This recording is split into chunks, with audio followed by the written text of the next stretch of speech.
بسم الله الرحمن الرحيم الحمد لله رب العالمين والصلاة والسلام على سيدنا محمد. رب اشرح لي صدري ويسر لي أمري واحلل عقدة من لساني يفقهوا قولي. Alors aujourd'hui, les enfants, on va faire le tafsir de Surat Al-Na'um. Donc on va d'abord la réciter ensemble. Bismillahirrahmanirrahim. Tous ensemble. أرأيت الذي يكذب بالدين فذلك الذي يدع اليتيم ولا يحض على طعام المسكين فويل للمصلين الذين هم عن صلاتهم ساهون الذين هم يراءون ويمنعون الماعون. Aïssa, tu peux m'apporter de l'eau, s'il te plaît?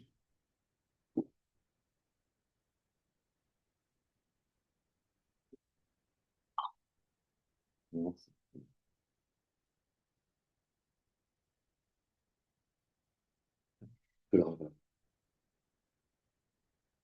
Alors, cette sourate, qui est une des courtes sourates du Coran, on va lire un peu ensemble les sens en français. Donc, Allah nous dit Ara'aïta. Quand on dit Ara'aïta, ça veut dire quoi? Écoutez, N'as-tu pas vu? N'as-tu pas vu? Ça vient du verbe euh, Ra'a. Ra'a, ça veut dire voir. Ara'aïta, ça veut dire n'as-tu pas vu quoi? Alladhi yukadhibu bid-din. Yukadhibu, ça veut dire quoi? vous, Non. Kadhaba, yukadhibu. ça veut dire vous le faites. Non, c'est le mensonge. N'as-tu pas vu celui qui ment sur quoi? Bid-din, et din, ici, ça veut dire le jour dernier. Celui qui est dément le jour dernier, ça veut dire celui qui dit l'autre vie, c'est un mensonge. Il y a des gens comme ça, ils ne croient pas dans l'autre vie. Eux, ils croient seulement en cette vie. Ils disent, moi, je crois dans cette vie, mais il n'y a jamais des morts qui sont revenus, et donc moi, je ne crois pas. Il n'y a personne qui est revenu. Ça, c'est un argument que vous allez beaucoup entendre. Quand vous allez grandir et vous allez parler à des gens, vous allez leur parler de votre foi. Vous allez leur dire que vous croyez qu'il y a une vie après la mort. Les gens qui croient pas, souvent, leur argument, c'est quoi? Ils disent, ah, mais on n'a jamais vu personne revenir. Ça veut dire, les gens, quand ils meurent, ils reviennent pas pour nous. Non, mais on n'est pas tous morts. Alors, ces gens-là, ils démentent. C'est-à-dire, ils disent que c'est un mensonge, que c'est pas vrai qu'il y a une vie après la mort. Eh bien, Allah Ta'ala, il nous explique c'est qui ces gens, en nous donnant des exemples. Parce que celui qui croit pas dans l'autre vie, eh bien, souvent, il va accomplir des mauvaises actions. Il va commettre des mauvaises actions. Pourquoi? Parce qu'il dit, moi, si je vole, et moi, si je mens, et moi, si j'insulte, et moi, si je fais des crimes, C'est pas des crimes. des crimes, ça veut dire je tue, je vole, Je pille. je pille, ça veut dire piller, le verbe piller. J'ai quoi piller? Alors, voler voler l'argent des gens ou leur bien. La personne qui croit pas en l'autre vie, elle se dit quoi? Elle se dit, ben, je peux faire des choses qui sont pas bien, tant et aussi longtemps que la police m'arrête pas, il n'y a pas de problème. Eh bien, nous, on croit qu'il y a une vie après la mort et qu'il y a quoi? Yaumul Qiyam. C'est ce qu'on parle justement le dimanche, le jour dernier. Ça fait quoi ça? Eh bien, ça fait que nous, on va faire attention. Pourquoi? Parce que d'une certaine façon, on a peur. On a peur de quoi? On a peur parce qu'on sait qu'un jour, on va revenir à notre Seigneur et qu'on sera interrogé et questionné sur ce qu'on a fait. Est-ce que vous écoutez les enfants? Oui. Essayez d'écouter. Oui. Alors Allah il dit فَذَلِكَ الَّذِي يَدُعُّ الْيَتِيمَ. Cette personne qui ne croit pas au jour dernier, qui ne croit pas en l'autre vie, c'est celui qui repousse l'orphelin. Il repousse l'orphelin, ça veut dire il lui refuse son droit. Pourquoi? Eh bien parce que lui, Allah il nous donne l'exemple de quoi? D'une personne qui, elle rencontre un orphelin. Et l'orphelin, il a perdu par exemple son père, ou peut-être son père et sa mère, et c'est un orphelin qui a reçu un héritage. Il a reçu un héritage, beaucoup d'argent. Il a reçu beaucoup d'argent de ses parents qui sont morts, de son père, par exemple. Mais quand un enfant, il est encore enfant, on ne lui donne pas son argent. Pourquoi? Pourquoi? Parce que l'enfant, il va pas savoir quoi faire avec l'argent. Qu'est-ce qui arrive dans ce temps-là? Il y a un tuteur, il y a quelqu'un qui va s'occuper de quoi? De l'enfant, de ses biens. Il va gérer les biens de l'orphelin pour l'orphelin. Par exemple, il va acheter des vêtements pour l'orphelin. En été, en hiver, il va lui acheter son matériel scolaire, il va lui acheter à boire, à manger, il va payer le loyer, hein, pour qu'il puisse continuer à vivre là où il vivait. Mais cet argent, on l'utilise pour faire le bien, pour l'orphelin. Celui qui croit en Allah et au jour dernier, il a peur de manger du feu. Parce que c'est mentionné dans le Coran, celui qui mange le bien de l'orphelin, c'est comme s'il met du feu dans son ventre. Et même si je demande la permission. Bah, il mange, si c'est quelqu'un de pauvre, il va manger avec l'orphelin, mais il va pas, par exemple, donner un petit repas à l'orphelin et lui, à côté, il s'achète, avec l'argent de l'orphelin, il s'achète des réserves et de la nourriture de luxe. Non, il a peur parce qu'il sait qu'un jour, il sera questionné par Allah. Qu'est-ce que tu as fait de l'argent de l'orphelin? Est-ce que tu l'as bien utilisé? Maintenant, si quelqu'un, il croit pas au jour dernier, croit que à cette vie, croit que à cette vie. Alors, il rentre dans la vie de l'orphelin et il découvre que l'orphelin, peut-être qu'il a des centaines de milliers de dollars ou de francs ou des millions de dinars. Et puis, comme il ne croit pas au jour dernier, alors il dit, mais moi, je peux faire tout ce que je veux avec cet argent. L'orphelin, il a 7 ans, il a 8 ans, alors il prend l'argent de l'orphelin et il s'achète une voiture. Il prend l'argent de l'orphelin et il s'achète une maison, une villa. Et en attendant, l'orphelin grandit et il le nourrit avec un petit peu de nourriture, juste pour qu'il survive. Et quand l'orphelin, il atteint sa majorité et qu'il est en âge de se marier, il demande son argent et on lui dit, il n'y a plus d'argent. À cause que celui-là, celui qui s'occupait de son argent, finalement, il l'a volé, si on peut dire. Ça, c'est l'exemple de qui? De quelqu'un qui quoi? Qui ne croit pas au jour dernier, ou qui dément le jour dernier. Ou alors, quand l'orphelin lui demande son argent, à sa majorité, l'orphelin, il n'est plus un orphelin, il est devenu pubère, il veut se marier, l'argent est présent, mais là, on lui dit, non, tu n'auras pas ton argent à cause de ci, à cause de ça. Il lui refuse son argent. وَلَا يَحُضُّ عَلَى طَعَامِ الْمِسْكِينِ. Donc, d'abord, on va analyser ensemble. Est-ce que nous, je vous pose la question, est-ce que nous, on veut faire partie des gens qui sont mentionnés dans le premier verset? Écoutez bien. Celui qui traite de mensonge la rétribution. Celui qui traite de mensonge le jour dernier. Est-ce qu'on veut faire partie des gens qui ne croient pas en Allah et au jour dernier?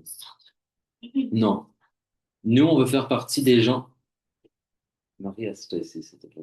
Mais tu m'as dit qu'on veut. Oui, non, assieds-toi ici, s'il te plaît. Est-ce qu'on veut faire partie de ces gens, Moussa? Est-ce qu'on veut faire partie de ces gens? Non, les gens mauvais qui ne croient pas au jour dernier. Même moi, je crois. Ouais, on veut pas, ouais. Et Allah nous donne des exemples de ces gens. Qu'est-ce qu'ils font? On a dit, ils refusent le droit de l'orphelin. Ça, on a compris ça? Ok. Maintenant, deuxième exemple.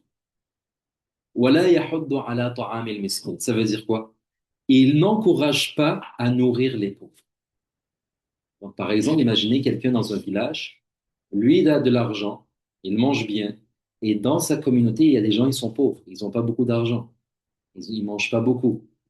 Et peut-être que lui, celui-là qui a beaucoup d'argent, il a un frère, c'est son voisin, c'est son frère. Et il remarque que son frère, il donne de l'argent à ses pauvres. Mais si son frère, il était pauvre, il va lui donner. Écoute bien, je vais terminer. Il remarque que son frère, qui lui aussi a de l'argent, il donne de l'argent aux pauvres. Alors il lui dit, laisse ces pauvres, garde l'argent pour toi. Après, son frère lui dit, mais si ils ont besoin, si on leur donne pas, ils vont mourir de faim. Ou alors, nous, regarde, on mange chaque jour de bons repas et tout, et moi, je sais que eux, ils ont un seul repas par jour et ils ont le ventre creux, ils ont faim. Alors, je leur donne. Mais celui-là, il n'encourage pas. Il dit, non, ne leur donne pas, garde ton argent pour toi. Et toujours, il revient là-dessus. Il aime pas que les gens soient quoi? Généreux. Il aime que les gens soient comme lui, avares, gardent leur argent. Est-ce que ça c'est bien? Non. Non. Alors ça aussi, c'est l'exemple de quelqu'un qui, il a peut-être des doutes par rapport au jour dernier. Pourquoi? Parce que celui qui croit au jour dernier, un jour de la rétribution, ça veut dire quoi la rétribution? Ça veut dire que Allah, il donne des récompenses ou des sanctions. Allah, si par exemple, toi, tu as donné, fils sabilillah, tu as donné, tu vas retrouver au jour dernier beaucoup plus. L'exemple dans le Coran, c'est quoi? C'est un grain de blé, et ce grain de blé, il se transforme en 7 épis de 100 grains. Ça veut dire, un grain, imagine, tu le donnes pour Allah, et il se transforme dans l'au-delà en 7 épis, donc imaginez 7 tiges, et dans chaque tige, il y a 100 grains de blé. Ça veut dire quoi en tout?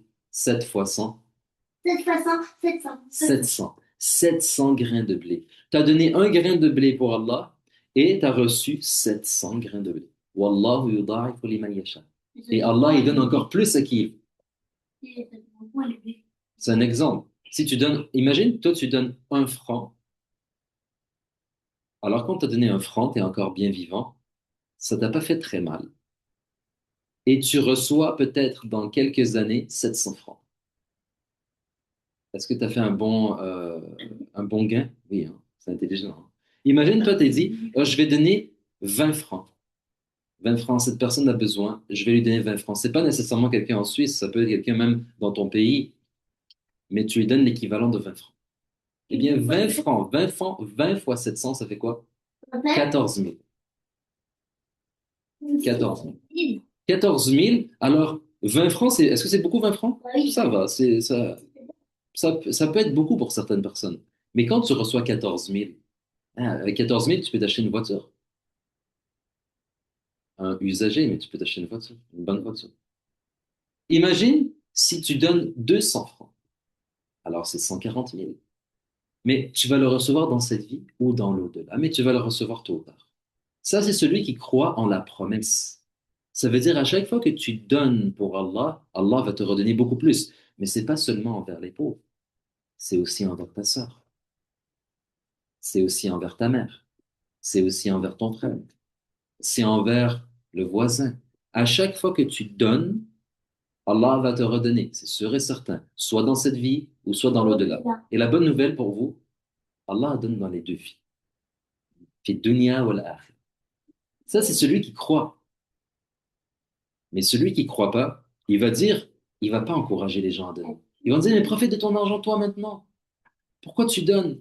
Après, toi, tu lui dis, mais je donne parce que si je donne pour, par exemple, ce projet, si je donne pour cette mosquée, si je donne pour cette madrasa, d'apparence, j'ai perdu mon argent, mais Allah va me redonner.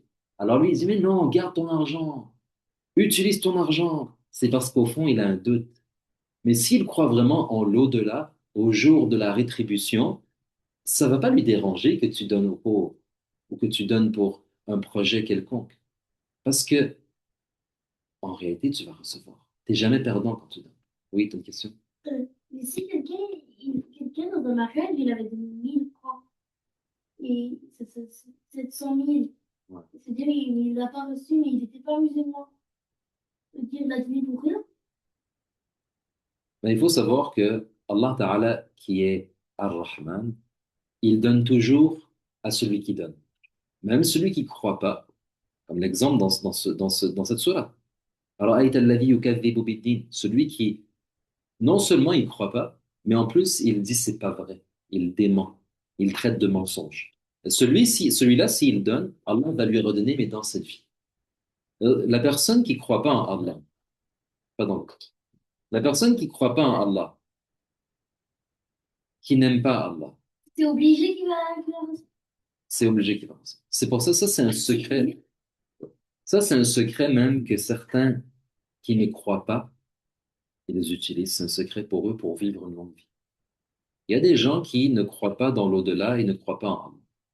Mais ils savent, c'est un secret, que quand ils donnent, ils reçoivent. On leur a enseigné ce secret. Alors ils donnent, ils donnent, ils donnent. Et quand ils donnent, ils remarquent que leur richesse, quoi, augmente et augmente. Et ils donnent alors encore plus et ils vivent longtemps. Attends, c'est comment il... Dieu leur donne parce qu'ils ont donné dans cette vie. Qui leur Mais donne? Allah leur donne dans cette vie. C'est qui leur donne plus d'argent? Ben, c'est Allah. Ah, C'est Allah. les papas, Parce qu'Allah, on dit, il est Rahman ad-dunya wal-akhirah. C'est-à-dire, Allah, il est le miséricordieux dans cette vie et dans l'au-delà. Et on dit, une seconde, Rahim, sa miséricorde, elle est assurée et elle est garantie et elle est réservée pour ceux qui ont cru, al-mu'minun. Donc, celui qui croit, il va recevoir dans cette vie et dans l'au-delà. Celui qui ne croit pas, il va recevoir dans cette vie. Il ne va pas recevoir dans l'au-delà. Maintenant, quelqu'un pourrait se demander, mais pourquoi il ne reçoit pas dans l'au-delà? Ben, pourquoi il n'a pas cru? Pourquoi il a été orgueilleux? Pourquoi il n'a pas voulu voir les signes de son Seigneur? Oui. Attends, s'il te plaît, on va parler après. Merci. فويل للمصلين الذين هم عن صلاتهم ساهون. Ça veut dire quoi? Donc, quelqu'un se rappelle le mot wail, enfin, wail. On avait vu dans Surat al-Humaza, wailun likulli humazatin lumaza. Wail. On a dit c'est quoi wail? ça veut dire Réfléchis. C'est quoi le wail? On a dit les savants, ils ont mentionné deux choses. En tout cas, de ce que je sais.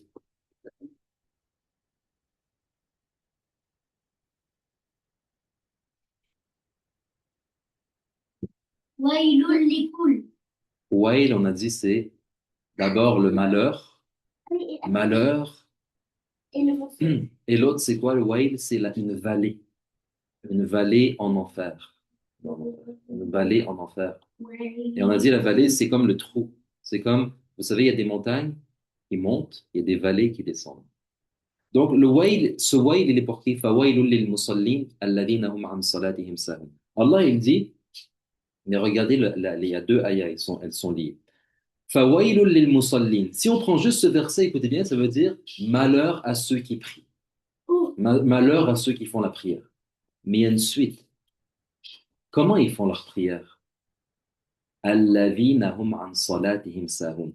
Quand ils font leur prière, ils sont négligents. Ça veut dire, les savants, ils ont dit, négligent, ça peut être parce qu'il retarde toujours sa prière. Il fait jamais sa prière dans son temps. Enfin, wailul lil musallin. Malheur à à celui-là qui fait sa prière. Parce qu'il néglige sa prière. Il fait toujours sa prière en retard. Toujours sa prière. Alors, malheur à lui. C'est très possible qu'il soit puni. Et d'autres savants, ils ont dit, ça veut dire malheur à ceux qui font leur prière en étant distraits, en étant déconcentrés. Il fait sa prière et il est toujours en train de bouger sa tête. Il pense à toutes sortes de choses. Il se concentre pas. peut-être qu'elle rentre pas. Exactement. Malheur à lui. Alors, est-ce que nous, on veut faire partie de ces gens? C'est pour ça, nous, quand on dit Allahu Akbar, on doit rentrer dans la prière pour vrai. On doit être concentré. Il faut pas faire la prière si on n'est pas concentré.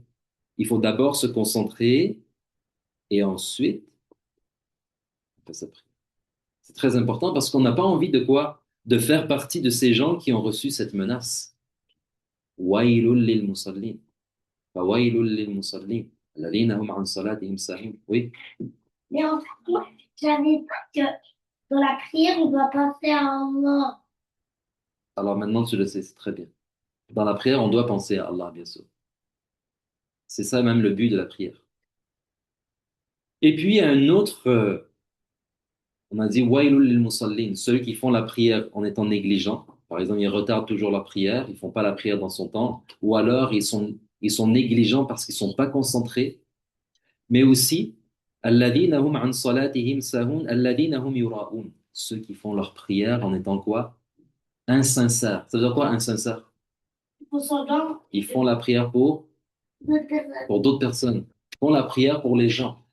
Il fait la prière parce que son père est dans les parages. Donc, si son père n'est pas dans les parages, il ne fait pas sa prière. Il fait sa prière parce que il est dans une assemblée et les gens, ils ont dit Allahu Akbar. Il n'a pas envie d'être seul, assis dans un coin en train de boire son petit café. Alors il laisse son café, il va dire Allahu Akbar. Il a même pas son. Peut-être qu'il a même pas son wudu. Plus de ça, il a même pas son. Ou alors il a son wudu, mais c'est que pour les gens. Il a vu les gens, ils font leur wudu, il fait comme eux. Mais s'il est chez lui, il fait pas la prière. Quand il est devant les gens, il fait la prière. Quand il est seul, il fait pas la prière. La réalité, c'est quoi, Moussa?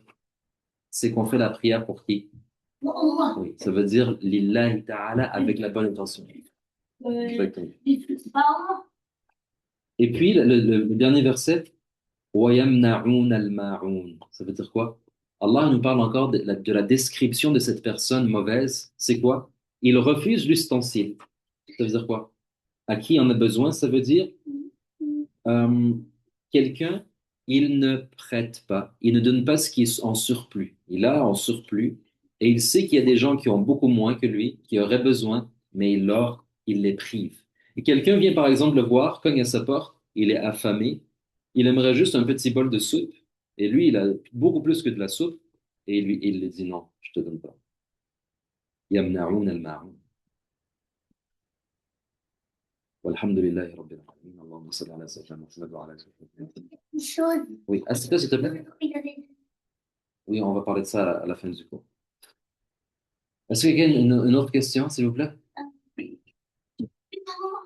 T'as une question? Mais ils n'aiment pas donner aux pauvres parce qu'ils ont des millions. Ben justement, c'est une très bonne question, Moussa. C'est une très bonne question. Pourquoi les gens, ils n'aiment pas donner aux pauvres? Parce que ils ont peur de perdre. Ils pensent que, ils- par exemple, toi, t'as un portefeuille. À l'intérieur du portefeuille, tu as 5 francs. Et toi, mais tu as 5 francs en 5 pièces. OK? Et toi, quelqu'un demande, ou ton frère, il a besoin d'argent. Et toi, tu n'as pas envie de donner parce que tu sais que 5, si tu donnes, ça va devenir 4, ou ça va devenir 3, ou ça va devenir 2. Et dans ta tête, 2, c'est moins que 5. Avant, tu avais 5, maintenant tu as 3. Ah, tu penses que tu as moins d'argent.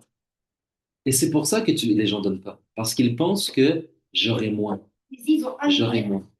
moins. Même, parce qu'un milliard moins 1 000 francs, c'est moins qu'un milliard.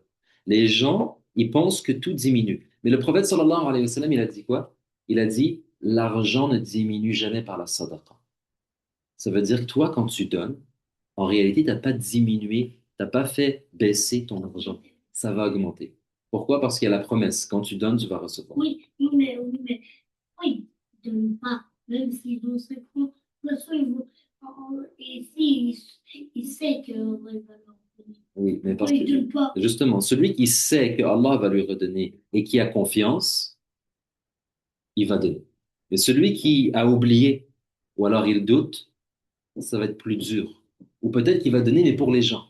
Chacun, il donne selon son intention, mais c'est pour ça, nous, on doit donner pour une bonne intention. C'est important, avant de donner, de corriger son intention. Oui, une question? Ah, mais vous avez dit que, par exemple, si quelqu'un donne beaucoup, mais il est chrétien, mais après il a récemment. Voilà. Comment ça se fait qu'après il a beaucoup d'argent d'un coup? Alors déjà, j'ai pas parlé de chrétien. J'ai dit celui qui croit pas.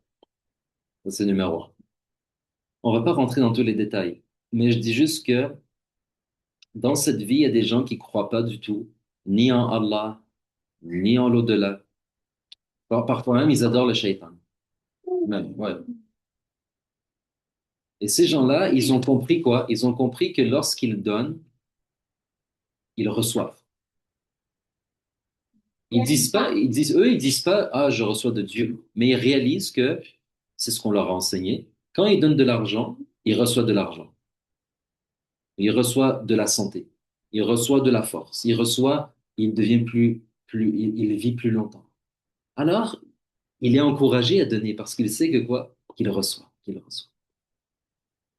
Mais ceux qui sont milliardaires comme ça? Il y en a qui comprennent ça. C'est Pas bon. tous. C'est mauvais dans le sens où c'est pas ça le but. Mais Ça reste que dans cette vie. si ça passe juste quelqu'un qui leur enseigne, c'est vrai. Ça va marcher. Je sais. Ça va marcher, mais ça va pas leur servir. Parce que chacun il est jugé selon les signes qu'elle a reçus. Il y a des gens, ils ont reçu des vrais signes, et des gens, ils sont donc mukallaf, ils sont responsables, et d'autres gens, ils n'ont pas reçu, si on peut dire, l'appel comme il faut, l'appel de la vérité. Ça dépend des gens. On va s'arrêter ici, Inch'Allah. Une seconde. الحمد لله رب العالمين اللهم صل على سيدنا محمد وعلى اله وصحبه وسلم